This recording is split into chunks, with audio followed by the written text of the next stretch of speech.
안녕하세요, 에림이에요. 오늘은 여러분들이 정말 궁금해하셨던 저의 교정에 대해서 좀 길게 얘기를 해볼까 하는데요. 사실은 교정에 대한 거는 제가 교정이 다 끝나고 난 뒤에 영상을 이렇게 찍으려고 했었는데 생각보다 교정이 길어지는 것도 있고 좀 계속해서 그런 댓글이 올라오길래 제 교정이 아직 끝나지는 않았지만 조금 이르게 이렇게 영상을 찍어보게 되었어요. 제가 이제 교정을 하게 된 이유랑 병원을 선택하는 방법, 그리고 가격, 그리고 통증 등등등 하나부터 10까지 자세하게 알려드리도록 할게요. 그럼 바로 시작해볼게요. 왜 눈물 없이는 볼 수 없는 교정 스토리냐? 눈물 없이 볼 수 없는 이유는 바로 제가 재교정이기 때문입니다. 초등학교 3학년 때 교정을 했었어요. 원래는 오빠 때문에 교정실까지 같이 따라갔다가 그냥 오빠 하는 김에 의사 선생님이 저까지 하면 좋을 것 같다 이렇게 해가지고 이렇게 좀 겸사겸사 하게 되었어요. 그래서 그때 교정을 하고 그때 총 3년을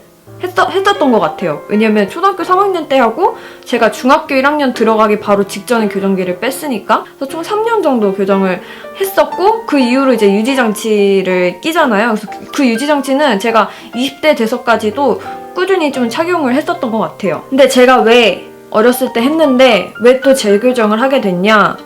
어렸을 때 많은 분들이 교정을 하시고 성인이 되셔서 재교정을 하시는 분들이 많으세요. 근데 보통 성인이 되면 어렸을 때 교정이 제대로 안 됐던 부분 교정만 하는 경우가 많은데 저는 전체적으로 다시 재교정을 합니다. 이게 너무 사실 되게 속상하고 어떻게 보면 되게 기빨리는 일이기도 한데 제가 재교정을 하는 거에 대해서도 사실 저희 어머니가 굉장히 속상해 하셨어요. 왜냐면 어렸을 때 이미 그 많은 돈을 들여서 교정을 했는데 성인이 돼서 또 그 괴로운 걸 또 해야 되니까 너는 너무 너 인생에서 교정만 하는 것 같다 하시면서 저희 어머니가 되게 속상해 하셨거든요.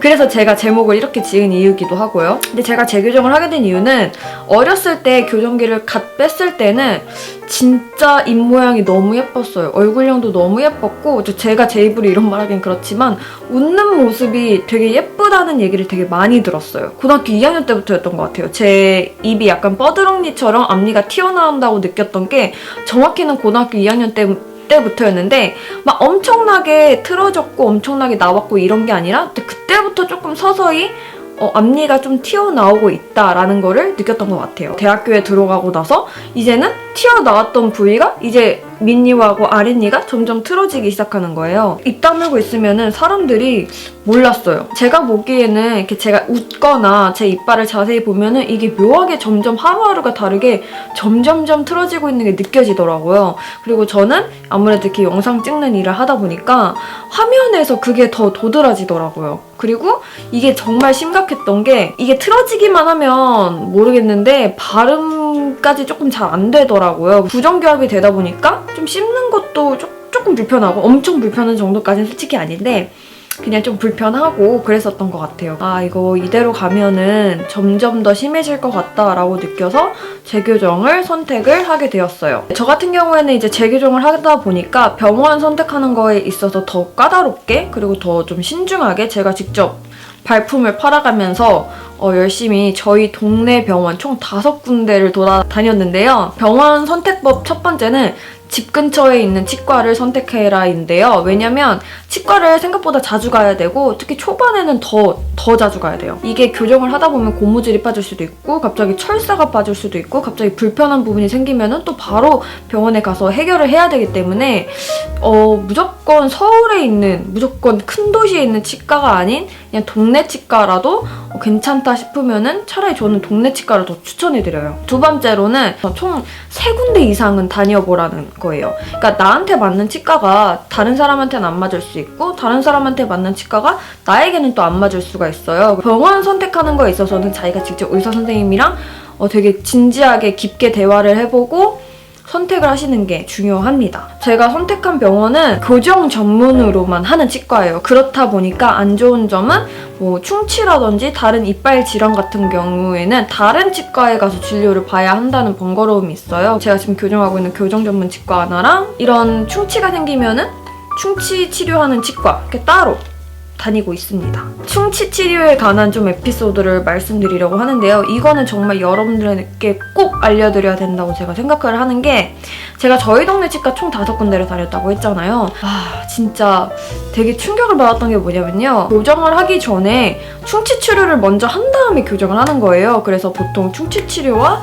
교정을 같이 하는 일반 치과에서는 교정하기 전에 충치 치료를 하고 교정을 껴주는데, 제가 다니는 치과는 교정 전문이기 때문에 제가 이 충치 치료는 따로 알아봐야 했어요, 병원을. 그래서 제가 병원을 또 이렇게 돌아다녔는데, 큰 대형 병원에서 이것도 써왔고 이것도 써왔고 이것도 써왔고, 이거는 뭐 어금니는 심지어 빼가지고 다시 뭐 새 거를 껴야 되고 뭐 어쩌고저쩌고 엄청 많더라고요. 그래서 아니, 그냥 보이는 것마다 다 충치라는 거예요. 그래서 저도 너무 당황스러워서 아, 그러냐고 이러고 나서는 이제 의사 선생님이랑 얘기하고 이제 나와서 그 실장님이라고 해야 되나? 간호사분이랑 가격 상담이랑 이런 얘기를 하잖아요. 그분이 그냥 뭐 자세한 설명도 안 해주시고 이거 하고 이거 하고 이거 하고 이거 하고 이거 해서 총 200 얼마입니다 이러는 거예요. 진짜 이 어금니는 아무리 봐도 썩은 게 아닌데, 그리고 다른 병원에서도 어금니에 대한 언급이 없었기 때문에 이거 다른 병원에서는 충치 아니라고 했었는데 이거는 뭔가요? 이랬더니 되게 퉁명스럽게 다른 병원에서는 이걸 못 봤나 보죠 이러시는 거예요. 그래서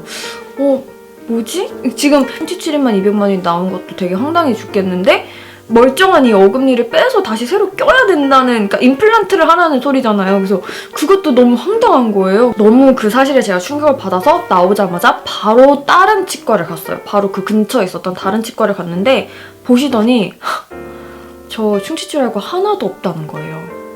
진짜. 아, 이거 그냥 색깔만 이제 뭐 금리빨 같은 거나 뭐 이렇게 치료를 하면은 그 근처가 시간이 지나면 살짝 그렇게 갈색으로 변질이 될 수도 있지만 이게 충치는 아니다. 긁어내기만 하면 되는 정도다라고 말씀을 해주시는 거예요. 그래서 그 병원에선 굳이 지금 충치 치료를 할 필요가 없다라고 말씀을 해주셨어요. 굉장히 너무 화가 나는 거예요. 그 큰 병원에, 광고를 그렇게 열심히 하는 병원에서 그렇게 사기를 친 거니까 어떻게 보면 더 속상했던 게, 그 병원에 할아버지 할머니들이 정말 많으셨단 말이에요. 그러면 어른들은 많이 안 알아보고 그냥 병원에서 하라는 대로 하는 경우가 대부분이잖아요. 그분들은 아무것도 모르고 정말 멀쩡한 생리를 뽑을 수도 있는 거잖아요. 이거 얼마나 심각한 일이에요. 저도 당할 뻔했는데 여러분들의 어머니나 여러분들의 할아버지들이 가가지고 멀쩡한 진짜 썩었을 수도 있지만 멀쩡한 생리를 뽑고 다시 이상한 걸 씌워 넣을 수도 있는 거잖아요. 진짜 제가 다시 그 병원에 가서 그 어르신들을 붙잡고 다른 병원도 한번 가보라고 말씀을 드리고 싶었을 정도로 굉장히 이런 황당한 경험을 제가 했어요. 혹시 또 모르니까 또 다른 병원에 갔어요. 다른 병원에서도 같은 결과였어요. 뭐 안 해도 되는데 뭐 굳이 하고 싶으면 해도 된다. 뭐 하게 되면은 총 한 20만 원 정도의 비용이 나온다라고 말씀을 해주셨어요. 딴 데서는 200 얼마가 나왔는데 딴 병원에서는 20만 원이 나왔어요.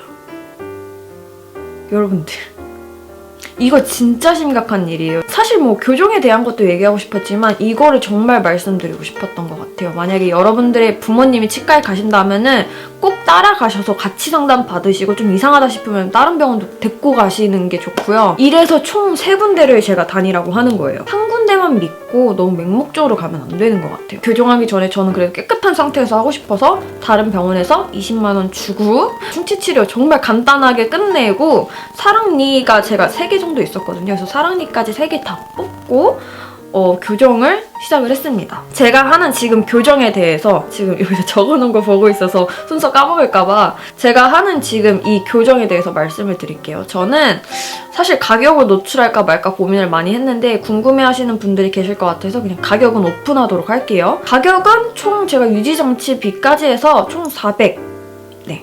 제가 지금 다니고 있는 병원을 선택하게 됐던 일단 첫 번째 이유는 의사 선생님도 일단 좋으신 분이셨고, 그리고 두 번째로는 원래 보통 치과를 다닐 때 이 100만 원에서 200만 원 정도는 선납을 해야 돼요. 치과마다 기준이 다르겠지만 제가 그때는 사실 돈이 그렇게 현금을 갖고 있지 않았기 때문에, 그리고 뭐 신용카드가 있는 것도 아니고 또 부모님한테 손 벌리기가 너무 싫더라고요. 어렸을 때도 부모님이 큰돈 들여서 교정을 해줬는데 또 재교정한다고 부모님한테 돈을 달라고 하는 건 정말 아닌 것 같아서 그냥 제가 제 돈 벌어서 했거든요, 저는. 지금 다니는 치과는 너무 다행히도 그때 선납으로 한 40만 원인가 50만 원? 기억은 잘 안 나요. 하여튼 그만큼 내고 그 이후에 매달 18만 원씩 분납으로 해서 계속 내고 있어요. 그래서 그때 제가 교정 기간이 1년 반에서 길면 2년 정도 나왔어요. 지금은 거의 한 1년 반이 되어가고 있는 중입니다.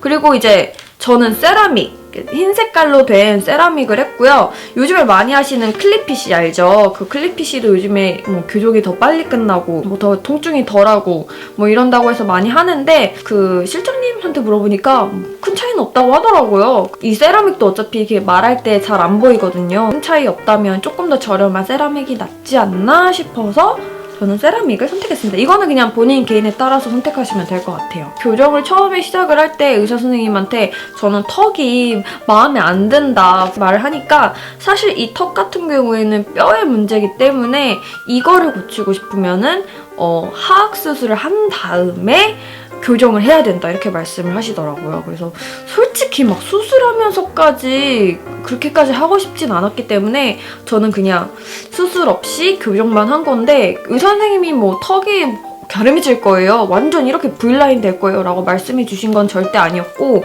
사실 턱의 효과에 대해서는 기대를 전혀 안 했는데 너무나도 감사하게 교정을 하면서 턱이 많이 갸름해졌죠. 교합이 맞춰져지면서 얼굴형이 굉장히 정리가 많이 되었습니다. 네, 그래서 저는 교정하기에 굉장히 잘했다고 생각을 해요. 저는 발치는 하지 않았어요. 지금은 또 이게 세심하게 디자인을 또 잡아주고 계세요. 좀 혐오일 수도 있어요, 여러분. 잇몸에다가 이렇게 스크류를 받고서는 여기다 고무줄을 껴서 이 잇몸을 위로 올리는 거죠. 이빨이 일자로 될 수 있도록. 이거는 할 때 마취를 하기 때문에 통증이 있거나 하지는 않아요. 아마 많은 분들이 지금 이거 스크류 받고 계신 분들도 있을 거고 앞으로 스크류를 박으실 분들을 위해서 말씀드리는데 이거를 마취를 할 때는 안 아픈데 마취가 풀리면 겁나 아프거든요. 근데 병원에서 아프지 말라고 미리 타이레놀을 줘요. 근데 이 타이레놀이 생각보다 효과가 별로 없거든요. 제가 여러분들 이 약을 발견했지 뭡니까? 이거는 이지엔 6 프로 요거 약 광고하는 거 절대 아니고요. 이게 원래는 제가 생리통 심할 때 먹는 약인데 받고 나서 이거 분명히 타이레놀 먹고도 아플 것 같은데 한번 진통제를 먹어볼까 해가지고 집에 있는 거 이걸 먹어봤어요. 근데 웬걸? 병원에서 준 타이레놀 하나 먹고 집에 와서 이거 하나 먹고 진짜 거짓말 안 하고 안 아팠어요. 진짜 안 아팠어요. 만약에 이 스크류를 박으시는 분들은 이 약 한번 먹어보세요. 진짜 진통이 많이 없어집니다, 여러분. 또 여러분들에게 말씀드리고 싶었던 게 제가 어렸을 때 교정을 하고 이게 왜 틀어졌냐. 자라면서 뭐 얼굴이 자꾸 골격이 변하니까 틀어진 것도 있겠지만 의사 선생님이 제가 이렇게 누워있는데 혓바닥을 자꾸 앞니에다 갖다 댄다는 거예요. 그러면서 절대 그렇게 하지 말라면서 저한테 신신당부를 하셨어요. 내가 혓바닥을 앞니에 갖다 대는 것만으로도 이빨이 다시 움직인다는 거예요. 그러니까 그런 습관을 맨날 가지면은 하루에 몇 번씩 제가 혓바닥으로 앞니를 누르면 다시 언제든 앞니가 튀어나올 수 있다는 거죠. 의사 선생님이 저한테 절대로 혓바닥 앞니에 갖다 대지 말라고 말씀을 해주셨어요. 여러분들도 그 혓바닥 앞니에다 갖다 대지 말고 혓바닥으로 이빨을 그냥 밀면 안 돼요. 그래서 그런 습관을 없애는 것도 굉장히 중요합니다. 통증에 대해서 또 말씀을 드릴게요. 통증은 이건 솔직히 사람마다 다를 수 있어요. 제 친구는 진짜 죽을 만큼 아파하더라고요. 근데 솔직히 저는 그 정도까지 아프지는 않았던 것 같아요. 물론 아프기는 한데 진짜 막 죽을 것 같고 이 정도는 아니고 이게 어떤 아픔이냐면요. 제가 정확하게 말씀드릴게요. 약간 미칠 것 같은 간지러움이라고 해야 되나? 당연히 철사를 쪼인 날에는 쪼인 느낌이 나서 아프죠. 근데 그게 이빨을 건드리지 않으면 그렇게 아프진 않아요. 근데 뭘 먹거나 뭘 잘못 씹거나 뭐 깍두기를 먹거나 오징어를 잘못 먹거나 뭐 혓바닥을 잘못 깨물거나 이러면은 왜 잔잔한 호숫가 있잖아요. 잔잔한 호숫가에 조약돌을 던지는 그런 고통이 아니라 이따시만한 바위를 갑자기 던지면은 어떻게 되겠어요, 여러분들? 호수가 뻑 이러면서 막 미친 듯이 파동을 치겠죠? 그런 거랑 똑같아요. 가만히 있을 때는 막 아프진 않아요. 근데 이게 잘못 씹거나 잘못 건드리면은 그때부터 잇몸에 파동이 엄청나게 나요. 잇몸이 그냥 미칠 것 같아요. 막 너무 간지럽고 이빨을 다 뽑아내고 싶은? 너무 간지러워서 그때는 아무것도 못 먹어요. 왜냐면 먹으면 또 자극이 되고 그러면 자극이 더 심해지니까 많이 쪼였을 때는 통증이 한창 심할 때는 부드러운 음식 위주로 먹는 게 좋은 것 같아요. 부드러운 거 먹다가도 잘못해서 혀 씹잖아요? 그럼 그때부터는 그냥 여러분들 상상에 맡기겠습니다. 두 번째 통증. 이거는 제가 제일 싫어하는 통증인데 이 철사가요. 아무리 잇몸에 맞게 철사 끝부분을 잘라내도 입 모양이 모아지면서 철사 끝이 당연히 길어지겠죠. 그러면 그 길어진 게 볼을 찌르거든요. 근데 볼을 찌르는 수준에서 끝나면 상관이 없는데 우리가 뭘 먹을 때나 말을 할 때 이게 볼 찔린 상태에서 이렇게 위아래로 가니까 당연히 여러분들 찔렸죠? 위아래로 흔들리죠? 이러면은 안쪽에서 헐고 난리가 나는 거예요. 정말 말할 때마다 철사가 여기 걸려서 막 안에서 막 이렇게 되면은 진짜 그 고통이 너무 거슬리고 엄청 신경이 예민해지거든요. 그래서 제가 이거 철사 길어질 때마다 또 치과 가서 또 자르고 볼 찔리는 거 이런 거가 되게 거슬려요. 생각보다 되게 이게 삶의 질을 되게 떨어뜨려요. 오늘 영상은 이렇게 여러분들이 정말 궁금해하셨었던 교정 후기에 대해서 그리고 저의 교정 스토리에 대해서 알려드렸는데요. 많은 분들이 좀 도움이 되셨으면 좋겠고 교정이라는 거는 진짜 신중하게 생각을 해야 돼요. 저도 몇 년을 고민하고 다시 한 거기 때문에 정말 신중하게 선택을 하셨으면 좋겠고 그럼 오늘 영상도 여러분에게 많은 유익이 되는 영상이 되었길 바라면서 제 영상이 여러분들의 삶 속에 작은 행복이 되었으면 좋겠습니다. 그럼 우리는 빠르게 다음 영상으로 만나요.